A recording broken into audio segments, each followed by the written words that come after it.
1 और 1 11, ये तो आपने सुना ही होगा। बात ठीक भी है कि 1 और 1 11 होते हैं।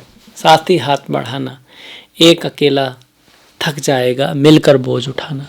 तो तुला वाले ना चाहते हैं कि उनका साथ मिले, उनके साथ में कोई हो, इनके लिए साथ बहुत महत्वपूर्ण होता है। पर एक बात याद रखने की है कि अगला व्यक्ति भी जब ही आपका साथ देता है जब उसे लगे कि आप उसका साथ दे सकते हैं, मतलब आप योग्य हैं, आप में वो क्षमताएं हैं, तभी कोई आपके साथ में आता है। अगर आप योग्य नहीं है तो कोई आपका साथ भी कोई क्यों दे, है ना, क्यों देगा इस दुनिया में, जिस तरह की दुनिया है। तो अपने ऊपर फोकस करना है, अपने आप को योग्य बनाना है, तो साथी भी मिलेगा। इसी विचार के साथ हम तुला के लिए क्या लेकर आया है ये नई साल का पहला महीना, इस पे हम बात करने वाले हैं। जनवरी का ये जो महीना है, चाहे वो आपका करियर है, पढ़ाई लिखाई है, काम धंधा है, प्रेम है, परिवार है, स्वास्थ्य है, हेल्थ है, या फिर स्टॉक मार्केट है, रियल एस्टेट है, धन है, पैसा है, सारी बातें करने वाले, माता पिता आदि, उनके बारे में भी बातें करेंगे। पर सबसे पहले देख लेते हैं कि कौन सा ग्रह कहाँ बैठा है। आपके साथ मैं हूँ डॉक्टर दिलीप, और आप देख सकते हैं कि पहला भाव खाली, दूसरे भाव में वृश्चिक राशि में शुक्र गोचर कर रहे हैं, तृतीय भाव में धनु राशि में मंगल और बुध हैं। 15 तारीख तक इसी धनु राशि में सूर्य भी रहेंगे, पर सूर्य जो है 15 तारीख को, फिर 15 जनवरी को मकर में आ जाएंगे, इसीलिए इस माह मकर संक्रांति है आपकी। शनि अपनी मूल त्रिकोण राशि में आपके पंचम भाव में गोचर कर रहे हैं, और गुरु का गोचर आपके सप्तम भाव में मेष राशि में हो रहा है। वहीं आप राहु देख ही रहे हैं, छठे भाव में है, और केतु आपके 12वें भाव में कन्या राशि में है, राहु मीन में है। तो अब आ जाते हैं कि इस महीने में सबसे बड़ी बात क्या हो रही है। सबसे बड़ी बात तो गुरु का गोचर ही है भाई। पिछले 2-3 महीने से आपका गुरु क्या चल रहे थे, वक्री चल रहे थे। गुरु जब वक्री चले तो जीवा होता है गुरु, जीवा जीवन, स्वास्थ्य में दिक्कतें। गुरु भाग्य के कारक हैं, एजुकेशन के कारक हैं, हस्बैंड के कारक हैं, तो रिश्तों में दिक्कतें जो फीमेल्स हैं उनके लिए, पढ़ाई लिखाई के कारक हैं। तो इन सब चीज़ों में ना प्रयास जारी था, पर चीज़ें हो नहीं रही थी। भाग्य तो हर जगह आवश्यकता होती है, और भाग्य ही स्लो चल रहा था। 2-3 महीने से गुरु वक्री चल रहे थे, अब गुरु मार्गी हो रहे हैं।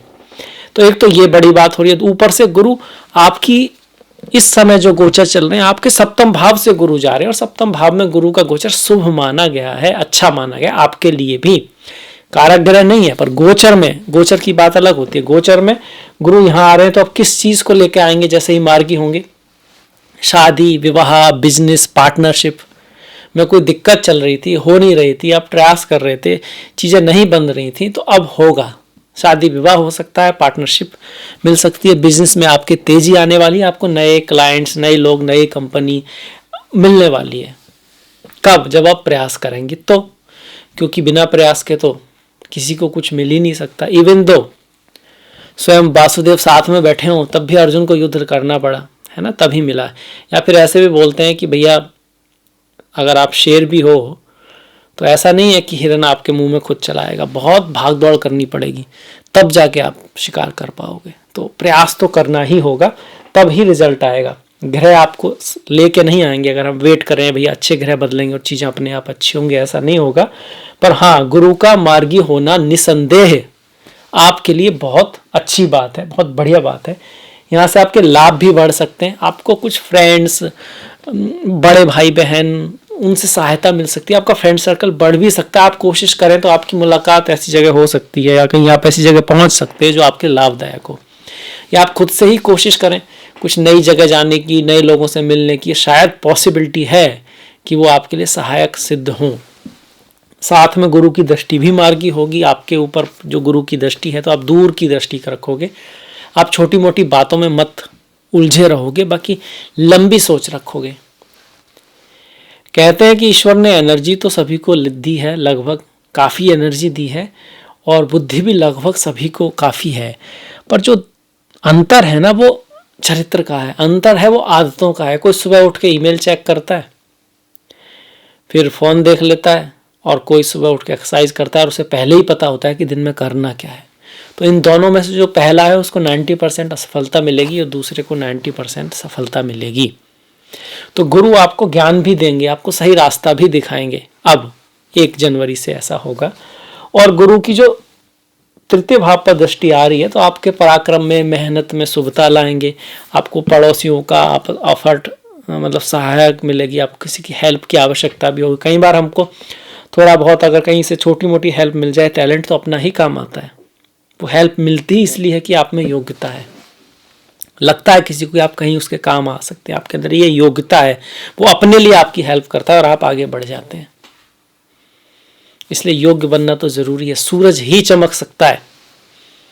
अगर कोई सोचे कि आप स्वयं ना चमको और आसपास लाइट हो, रोशनी हो और आप चमक जाओगे, ऐसा नहीं होगा। हाँ, अगर आप चमकोगे तो फिर आसपास भी चमक पैदा हो जाएगी। तो ये आ गया गुरु का बहुत महत्वपूर्ण गोचर हो गया। पर इस गोचर जो गुरु का गोचर हुआ, इसके जो रिजल्ट हैं वो कब आ सकते हैं? तारीखें कुछ जिस दिन गुरु का प्रभाव थोड़ा बढ़ा हुआ रहेगा आपके लिए। तो देखिए, गुरु के लिए हम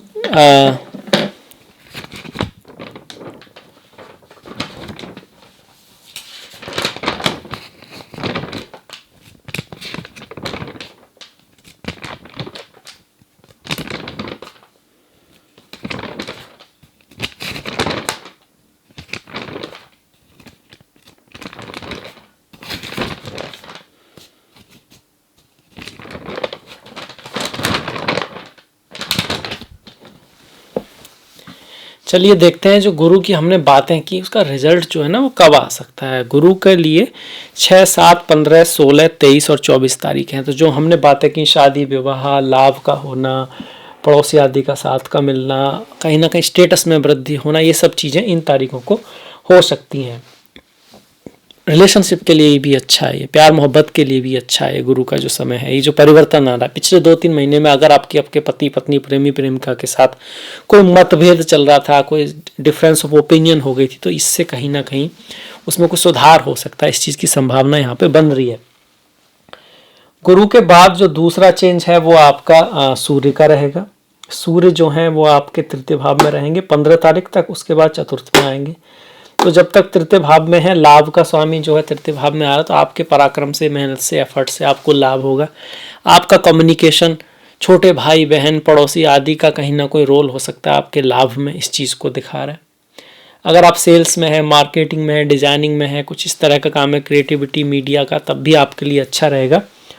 इसके बाद 15 तारीख के बाद आपको घर, भूमि, वाहन आदि से लाभ हो सकता है। माता के स्वास्थ्य का थोड़ा ध्यान रखना है, मन थोड़ा उदास रह सकता है। पर घर, भूमि, वाहन की बात आई है तो घर या प्रॉपर्टी से संबंधित कोई काम हो तो 1, 2, 6, 7, 10, 11, 15, 26 तारीखें अच्छी हैं वाहन के लिए। 3, 4, 21, 22, 25 और 31। विवाह की बात तो हमने की ही कि भैया विवाह के लिए बहुत अच्छा महीना है। तो ऐसे में विवाह के लिए जो मुहूर्त हैं वो 17, 16, 20, 21, 22, 27, 28, 30, 31, ये जो तारीखें हैं बिजनेस के लिए, पार्टनरशिप के लिए भी अच्छी हैं। किसी के साथ कॉन्ट्रैक्ट वगैरह हम जो लिखते हैं ना, उसके लिए भी ये तारीखें बहुत शुभ हैं, बहुत अच्छी हैं। इसके बाद बुध की अगर हम बात करें तो बुध आपके भाग्य के स्वामी हैं और भाग्य को ही देख रहे हैं तृतीय भाव में बैठ के। तो ये कह रहे हैं कि भैया पराक्रम के लिए बहुत ज़रूरी है, मेहनत बहुत ज़रूरी है, एफर्ट बहुत ज़रूरी है। अपने आपके अंदर जो सोच चल रही है, जो आपके अंदर एक प्लानिंग चल रही है किसी चीज़ को करने की, उसको क्रियान्वित कीजिए। उसका समय आ गया है तो आपको भाग्य साथ देगा। अगर आप राइटिंग करना चाहते थे या कोई बुक लिखना चाहते थे, पब्लिकेशन या कुछ कहना चाहते थे दुनिया को, सेल्फ एक्सप्रेशन चाहते थे किसी चीज़ का, आर्ट, मीडिया, डिजाइनिंग आदि से संबंधित आपका कोई फील्ड है, आप कोई प्रोजेक्ट बनाना चाहते थे तो आप बनाएं, आपको उसमें सफलता मिलेगी। और खासकर किसी नई चीज़ की आपको शुरुआत करनी है, कोई नया नाम देना है अपने प्रोग्राम आदि किसी भी चीज़ को, तो उसके लिए 3, 4, 7, 8, 11, 12, 17, 18, 21, 22, 25 ये तारीखें शुभ है। संतान को भी नाम दिया जा सकता है इन दिनों, आप ये कह सकते हो। इसके साथ साथ बुध का जो अच्छा रिजल्ट है, जो भाग्य साथ देगा, कुछ ऐसा लक आपको फील होगा, ये तारीखें 8, 9, 17, 18 और 26 हैं, जब बुध का प्रभाव आपके उसमें बढ़ने वाला है। बस एक ही बात का ध्यान रखना है, सभी को इस बात का ध्यान रखना है, क्योंकि मंगल वहाँ पर है कि भाई जल्दबाजी में ना बोलें, सोच समझ के बोलें और थोड़ा गुस्सा, क्रोध का ध्यान रखें। खास करके अपने से बड़ों के साथ, पिता के साथ, गुरुओं के साथ, टीचर के साथ, वहाँ आपको थोड़ा धैर्य से काम लेना है। क्योंकि मंगल यहाँ पे जो आए हुए हैं धन के स्वामी है, तृतीय भाव में जा रहे हैं, धन के लिए काफ़ी भागदौड़ होगी। बिजनेस का स्वामी अपने से अष्टम जा रहा है, वहाँ गुरु बैठे हैं, तो बिजनेस वाले लोगों के लिए भी बहुत अच्छा है।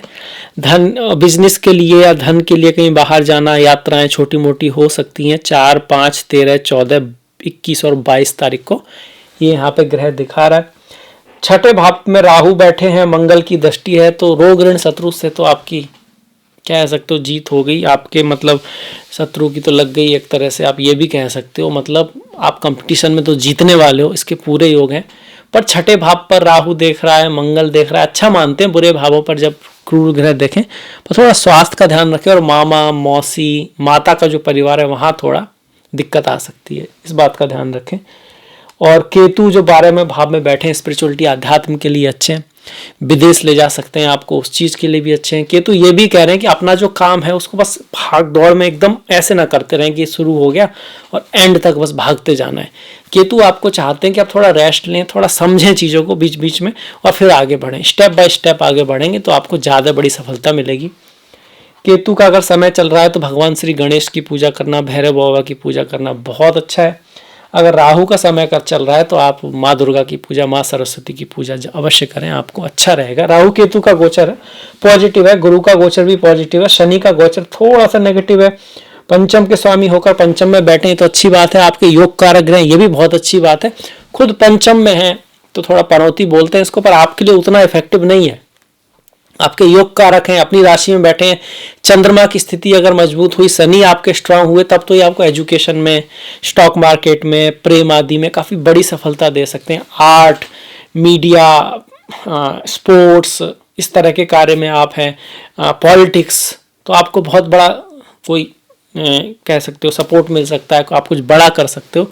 पर अगर ऐसा नहीं है, शनि कमजोर है, चंद्रमा भी कमजोर है, तो उस केस में आपका मन थोड़ा परेशान रह सकता है अपने संतान के साथ, और प्रेम में थोड़ा सा आपको लगेगा कि भाई मेरा यूज हो रहा है, मेरे को कह सकते हो मैं ही कर रहा हूँ उस रिश्ते में और मुझे कुछ मिल नहीं रहा, इस तरह की बातें आपको रह सकती हैं। थोड़ा सा अपने जीवन साथी के साथ भी मतभेद ये शनि यहाँ से करा सकते हैं, बड़े भाई बहनों के साथ भी डिफरेंस ऑफ ओपिनियन बना सकते हैं अगर कमजोर हुए, खराब हुए तब। तो ये शनि हमारे दिखा रहे हैं। शनि यहाँ से बैठ के सप्तम भाव को, आपके एकादश भाव को और धन के भाव को देख रहे हैं, जहाँ पे शुक्र बैठे हुए हैं, तो ये आपको धन लाभ करा सकते हैं शुक्र के समय में और शनि के समय में।